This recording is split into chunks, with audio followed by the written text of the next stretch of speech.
Chapter 5. While waiting for the announcement of his appointment to the committee, Prince Andrew looked up his former acquaintances, particularly those he knew to be in power and whose aid he might need. In Petersburg he now experienced the same feeling he had had on the eve of a battle, when troubled by anxious curiosity and irresistibly attracted to the ruling circles where the future, on which the fate of millions depended, was being shaped. From the irritation of the older men, the curiosity of the uninitiated, the reserve of the initiated, the hurry and preoccupation of everyone, and the innumerable committees and commissions of whose existence he learned every day, he felt that now, in 1809, here in Petersburg a vast civil conflict was in preparation, the commander-in-chief of which was a mysterious person he did not know, but who was supposed to be a man of genius, Speransky. And this movement of reconstruction of which Prince Andrew had a vague idea, and Speransky its chief promoter, began to interest him so keenly that the question of the army regulations quickly receded to a secondary place in his consciousness. Prince Andrew was most favorably placed to secure good reception in the highest and most diverse Petersburg circles of the day. The reforming party cordially welcomed and courted him, in the first place because he was reputed to be clever and very well read, and secondly because by liberating his serfs he had obtained the reputation of being a liberal. The party of the old and dissatisfied, who censured the innovations, turned to him expecting his sympathy in their disapproval of the reforms, simply because he was the son of his father. The feminine society world welcomed him gladly, because he was rich, distinguished, a good match, and almost a newcomer, with a halo of romance on account of his supposed death and the tragic loss of his wife. Besides this, the general opinion of all who had known him previously was that he had greatly improved during these last 5 years, having softened and grown more manly, lost his former affectation, pride, and contemptuous irony, and acquired the serenity that comes with years.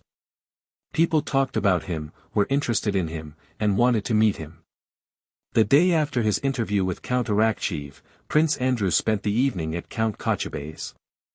He told the Count of his interview with Sila Andreevich. Kochubey spoke of Arakcheev by that nickname with the same vague irony Prince Andrew had noticed in the Minister of War's anteroom.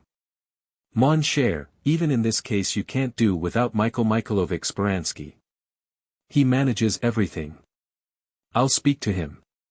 He has promised to come this evening." "What has Speransky to do with the army regulations?" asked Prince Andrew. Kochubey shook his head smilingly, as if surprised at Bolkonsky's simplicity. "We were talking to him about you a few days ago," Kochubey continued, "and about your freed ploughmen."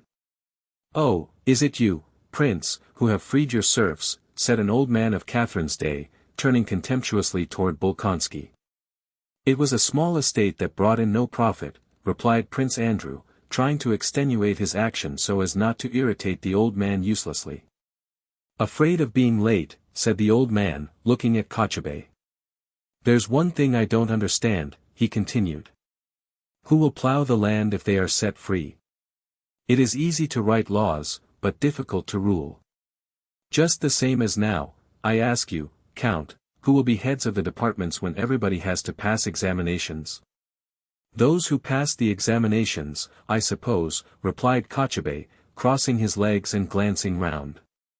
"Well, I have Pryatnikov serving under me, a splendid man, a priceless man, but he's 60. Is he to go up for examination?" "Yes, that's a difficulty, as education is not at all general, but—" Count Kochubey did not finish. He rose, took Prince Andrew by the arm, and went to meet a tall, bald, fair man of about 40 with a large open forehead and a long face of unusual and peculiar whiteness, who was just entering. The newcomer wore a blue swallowtail coat with a cross suspended from his neck and a star on his left breast. It was Speransky. Prince Andrew recognized him at once, and felt a throb within him, as happens at critical moments of life. Whether it was from respect, envy, or anticipation, he did not know. Speransky's whole figure was of a peculiar type that made him easily recognizable. In the society in which Prince Andrew lived he had never seen anyone who together with awkward and clumsy gestures possessed such calmness and self-assurance. He had never seen so resolute yet gentle an expression as that in those half-closed, rather humid eyes, or so firm a smile that expressed nothing, nor had he heard such a refined, smooth, soft voice, above all he had never seen such delicate whiteness of face or hands. Hands which were broad, but very plump, soft, and white. Such whiteness and softness Prince Andrew had only seen on the faces of soldiers who had been long in hospital. This was Speransky, Secretary of State, reporter to the Emperor and his companion at Erfurt, where he had more than once met and talked with Napoleon. Speransky did not shift his eyes from one face to another as people involuntarily do on entering a large company, and was in no hurry to speak. He spoke slowly, with assurance that he would be listened to, and he looked only at the person with whom he was conversing. Prince Andrew followed Speransky's every word and movement with particular attention. As happens to some people, especially to men who judge those near to them severely, he always on meeting anyone new, especially anyone whom, like Speransky, he knew by reputation, expected to discover in him the perfection of human qualities. Speransky told Kochubey he was sorry he had been unable to come sooner as he had been detained at the palace. He did not say that the Emperor had kept him, and Prince Andrew noticed this affectation of modesty. When Kochubey introduced Prince Andrew, Speransky slowly turned his eyes to Bolkonsky with his customary smile and looked at him in silence. "I am very glad to make your acquaintance. I had heard of you, as everyone has," he said after a pause. Kochubey said a few words about the reception Arakcheev had given Bolkonsky. Speransky smiled more markedly. "The chairman of the Committee on Army Regulations is my good friend Monsieur Magnitsky," he said, fully articulating every word and syllable, "and if you like I can put you in touch with him." He paused at the full stop. "I hope you will find him sympathetic and ready to cooperate in promoting all that is reasonable." A circle soon formed round Speransky, and the old man who had talked about his subordinate Pryanichnikov addressed a question to him. Prince Andrew without joining in the conversation watched every movement of Speransky's, this man, not long since an insignificant divinity student, who now, Bolkonsky thought, held in his hands, those plump white hands, the fate of Russia. Prince Andrew was struck by the extraordinarily disdainful composure with which Speransky answered the old man. He appeared to address condescending words to him from an immeasurable height. When the old man began to speak too loud, Speransky smiled and said he could not judge of the advantage or disadvantage of what pleased the sovereign. Having talked for a little while in the general circle, Speransky rose and coming up to Prince Andrew took him along to the other end of the room. It was clear that he thought it necessary to interest himself in Bolkonsky. "I had no chance to talk with you, Prince, during the animated conversation in which that venerable gentleman involved me," he said with a mildly contemptuous smile, as if intimating by that smile that he and Prince Andrew understood the insignificance of the people with whom he had just been talking. This flattered Prince Andrew. "I have known of you for a long time, first from your action with regard to your serfs, a first example, of which it is very desirable that there should be more imitators, and secondly because you are one of those gentlemen of the chamber who have not considered themselves offended by the new decree concerning the ranks allotted to courtiers, which is causing so much gossip and tittle-tattle." "No," said Prince Andrew, "my father did not wish me to take advantage of the privilege. I began the service from the lower grade. Your father, a man of the last century, evidently stands above our contemporaries who so condemn this measure which merely re-establishes natural justice."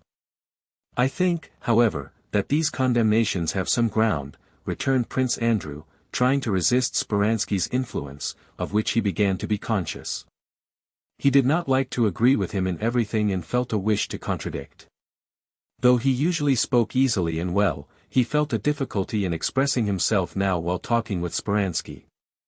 He was too much absorbed in observing the famous man's personality. "Grounds of personal ambition maybe," Speransky put in quietly. "And of state interest to some extent," said Prince Andrew. "What do you mean?" asked Speransky quietly, lowering his eyes. "I am an admirer of Montesquieu," replied Prince Andrew, "and his idea that le principe de monarchies est l'honneur me paraît incontestable. Certains droits et priviléges de la noblesse me paraissent être de moyens de soutenir ce sentiment. Asterisk. The principle of monarchies is honor seems to me incontestable. Certain rights and privileges for the aristocracy appear to me a means of maintaining that sentiment."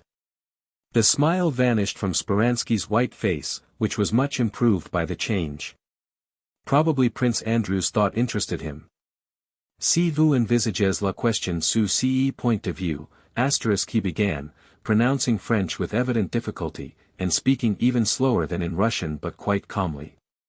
Asterisk, if you regard the question from that point of view. Speransky went on to say that honor, l'honneur, cannot be upheld by privileges harmful to the service, that honor, l'honneur, is either a negative concept of not doing what is blameworthy or it is a source of emulation in pursuit of commendation and rewards, which recognize it. His arguments were concise, simple, and clear. An institution upholding honor, the source of emulation, is one similar to the Légion d'honneur of the great Emperor Napoleon, not harmful but helpful to the success of the service, but not a class or court privilege. I do not dispute that, but it cannot be denied that court privileges have attained the same end, returned Prince Andrew. Every courtier considers himself bound to maintain his position worthily. Yet you do not care to avail yourself of the privilege, Prince, said Speransky, indicating by a smile that he wished to finish amiably an argument which was embarrassing for his companion. If you will do me the honor of calling on me on Wednesday, he added, I will, after talking with Magnitsky, let you know what may interest you, and shall also have the pleasure of a more detailed chat with you.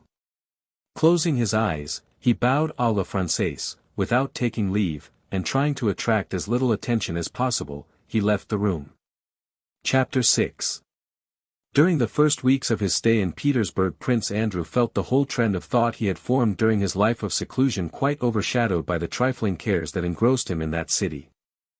On returning home in the evening he would jot down in his notebook 4 or 5 necessary calls or appointments for certain hours. The mechanism of life, the arrangement of the day so as to be in time everywhere, absorbed the greater part of his vital energy. He did nothing, did not even think or find time to think, but only talked, and talked successfully, of what he had thought while in the country. He sometimes noticed with dissatisfaction that he repeated the same remark on the same day in different circles. But he was so busy for whole days together that he had no time to notice that he was thinking of nothing. As he had done on their first meeting at Kochubey's, Speransky produced a strong impression on Prince Andrew on the Wednesday, when he received him tête-à-tête at his own house and talked to him long and confidentially. To Bolkonsky so many people appeared contemptible and insignificant creatures, and he so longed to find in someone the living ideal of that perfection toward which he strove, that he readily believed that in Speransky he had found this ideal of a perfectly rational and virtuous man. Had Speransky sprung from the same class as himself and possessed the same breeding and traditions, Bolkonsky would soon have discovered his weak, human, unheroic sides, but as it was, Speransky's strange and logical turn of mind inspired him with respect all the more because he did not quite understand him. Moreover, Speransky, either because he appreciated the other's capacity or because he considered it necessary to win him to his side, showed off his dispassionate calm reasonableness before Prince Andrew and flattered him with that subtle flattery which goes hand in hand with self-assurance and consists in a tacit assumption that one's companion is the only man besides oneself capable of understanding the folly of the rest of mankind and the reasonableness and profundity of one's own ideas. During their long conversation on Wednesday evening, Speransky more than once remarked, "We regard everything that is above the common level of rooted custom, or, with a smile, but we want the wolves to be fed and the sheep to be safe, or, they cannot understand this," and all in a way that seemed to say, we, you and I, understand what they are and who we are. This first long conversation with Speransky only strengthened in Prince Andrew the feeling he had experienced toward him at their first meeting. He saw in him a remarkable, clear-thinking man of vast intellect who by his energy and persistence had attained power, which he was using solely for the welfare of Russia. In Prince Andrew's eyes Speransky was the man he would himself have wished to be, one who explained all the facts of life reasonably, considered important only what was rational, and was capable of applying the standard of reason to everything. Everything seemed so simple and clear in Speransky's exposition that Prince Andrew involuntarily agreed with him about everything. If he replied and argued, it was only because he wished to maintain his independence and not submit to Speransky's opinions entirely. Everything was right and everything was as it should be, only one thing disconcerted Prince Andrew. This was Speransky's cold, mirror-like look, which did not allow one to penetrate to his soul, and his delicate white hands, which Prince Andrew involuntarily watched as one does watch the hands of those who possess power. This mirror-like gaze and those delicate hands irritated Prince Andrew, he knew not why. He was unpleasantly struck, too, by the excessive contempt for others that he observed in Speransky, and by the diversity of lines of argument he used to support his opinions. He made use of every kind of mental device, except analogy, and passed too boldly, it seemed to Prince Andrew, from one to another. Now he would take up the position of a practical man and condemn dreamers, now that of a satirist, and laugh ironically at his opponents, now grow severely logical, or suddenly rise to the realm of metaphysics. This last resource was one he very frequently employed. He would transfer a question to metaphysical heights, pass on to definitions of space, time, and thought, and, having deduced the refutation he needed, would again descend to the level of the original discussion. In general, the trait of Speransky's mentality which struck Prince Andrew most was his absolute and unshakable belief in the power and authority of reason. It was evident that the thought could never occur to him which to Prince Andrew seemed so natural, namely, that it is after all impossible to express all one thinks, and that he had never felt the doubt, is not all I think and believe nonsense.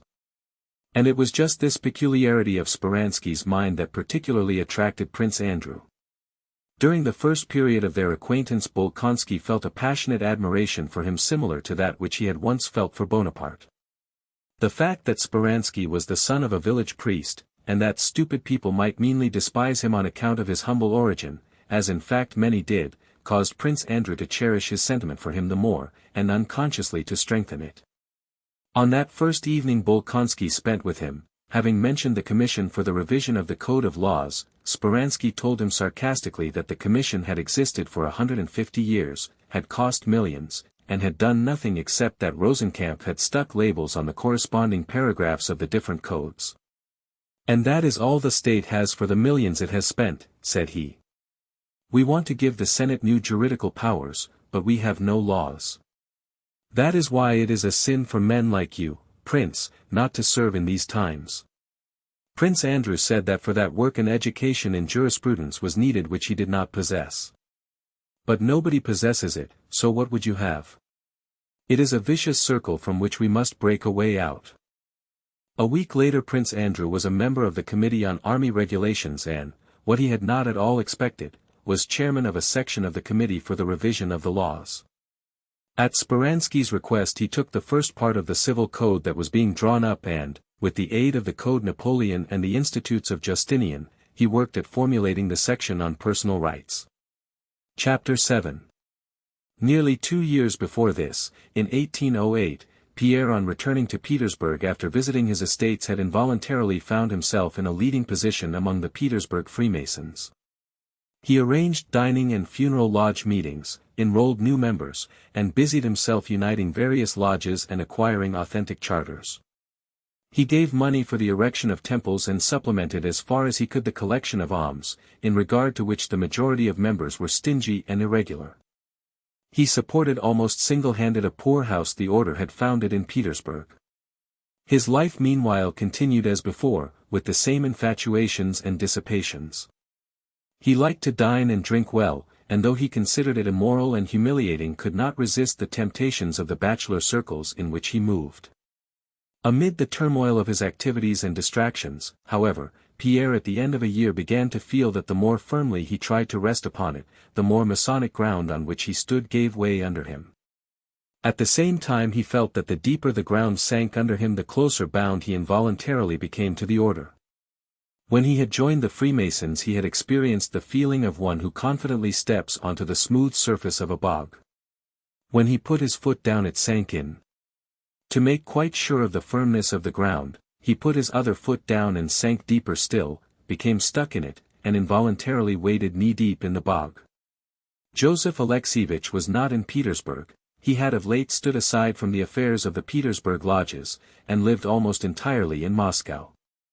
All the members of the lodges were men Pierre knew in ordinary life, and it was difficult for him to regard them merely as brothers in Freemasonry and not as Prince B, or Ivan Vasilievich D, whom he knew in society mostly as weak and insignificant men.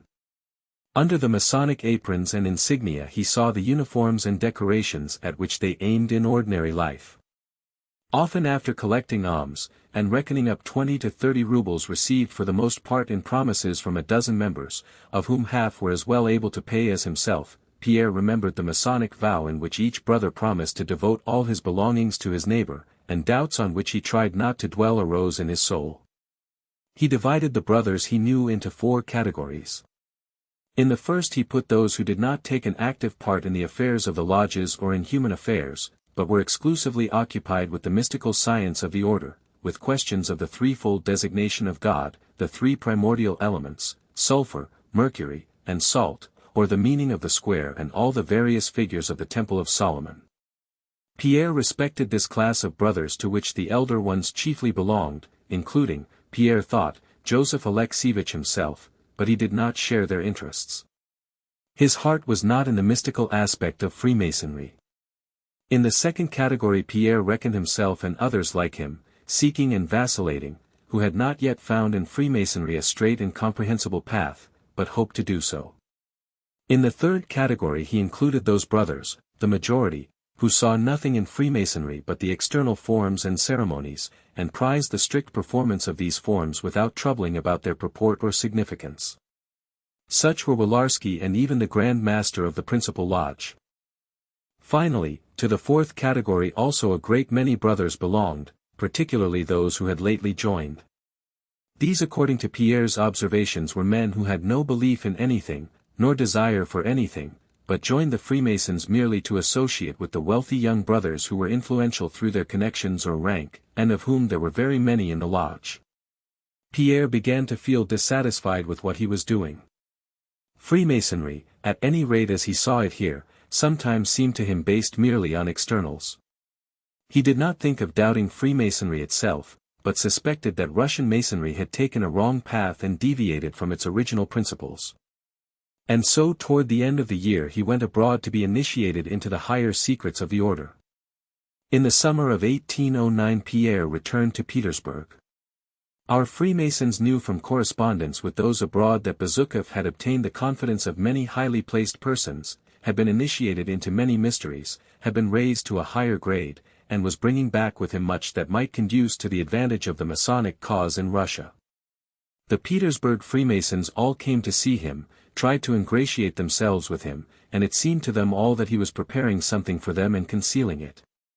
A solemn meeting of the Lodge of the Second Degree was convened, at which Pierre promised to communicate to the Petersburg brothers what he had to deliver to them from the highest leaders of their order. The meeting was a full one. After the usual ceremonies Pierre rose and began his address. "Dear brothers," he began, blushing and stammering, with a written speech in his hand, "it is not sufficient to observe our mysteries in the seclusion of our lodge, we must act, act. We are drowsing, but we must act." Pierre raised his notebook and began to read. For the dissemination of pure truth and to secure the triumph of virtue, he read, "We must cleanse men from prejudice, diffuse principles in harmony with the spirit of the times, undertake the education of the young, unite ourselves in indissoluble bonds with the wisest men, boldly yet prudently overcome superstitions, infidelity, and folly, and form of those devoted to us a body linked together by unity of purpose and possessed of authority and power. To attain this end we must secure a preponderance of virtue over vice and must endeavor to secure that the honest man may, even in this world, receive a lasting reward for his virtue. But in these great endeavors we are gravely hampered by the political institutions of today. What is to be done in these circumstances? To favor revolutions, overthrow everything, repel force by force? No. We are very far from that. Every violent reform deserves censure, for it quite fails to remedy evil while men remain what they are, and also because wisdom needs no violence. The whole plan of our order should be based on the idea of preparing men of firmness and virtue bound together by unity of conviction, aiming at the punishment of vice and folly, and patronizing talent and virtue, raising worthy men from the dust and attaching them to our brotherhood. Only then will our order have the power unobtrusively to bind the hands of the protectors of disorder and to control them without their being aware of it. In a word, we must found a form of government holding universal sway, which should be diffused over the whole world without destroying the bonds of citizenship, and beside which all other governments can continue in their customary course and do everything except what impedes the great aim of our order, which is to obtain for virtue the victory over vice. This aim was that of Christianity itself. It taught men to be wise and good and for their own benefit to follow the example and instruction of the best and wisest men. At that time, when everything was plunged in darkness, preaching alone was of course sufficient. The novelty of truth endowed her with special strength, but now we need much more powerful methods. It is now necessary that man, governed by his senses, should find in virtue a charm palpable to those senses. It is impossible to eradicate the passions, but we must strive to direct them to a noble aim, and it is therefore necessary that everyone should be able to satisfy his passions within the limits of virtue. Our order should provide means to that end. As soon as we have a certain number of worthy men in every state, each of them again training 2 others and all being closely united, everything will be possible for our order, which has already in secret accomplished much for the welfare of mankind. This speech not only made a strong impression, but created excitement in the lodge. The majority of the brothers, seeing in it dangerous designs of Illuminism, met it with a coldness that surprised Pierre. The Grand Master began answering him, and Pierre began developing his views with more and more warmth. It was long since there had been so stormy a meeting. Parties were formed, some accusing Pierre of Illuminism, others supporting him. At that meeting he was struck for the first time by the endless variety of men's minds, which prevents a truth from ever presenting itself identically to 2 persons. Even those members who seemed to be on his side understood him in their own way with limitations and alterations he could not agree to, as what he always wanted most was to convey his thought to others just as he himself understood it. The Illuminati sought to substitute republican for monarchical institutions. At the end of the meeting the Grand Master with irony and ill will reproved Bazooka for his vehemence and said it was not love of virtue alone, but also a love of strife that had moved him in the dispute. Pierre did not answer him and asked briefly whether his proposal would be accepted. He was told that it would not, and without waiting for the usual formalities he left the lodge and went home.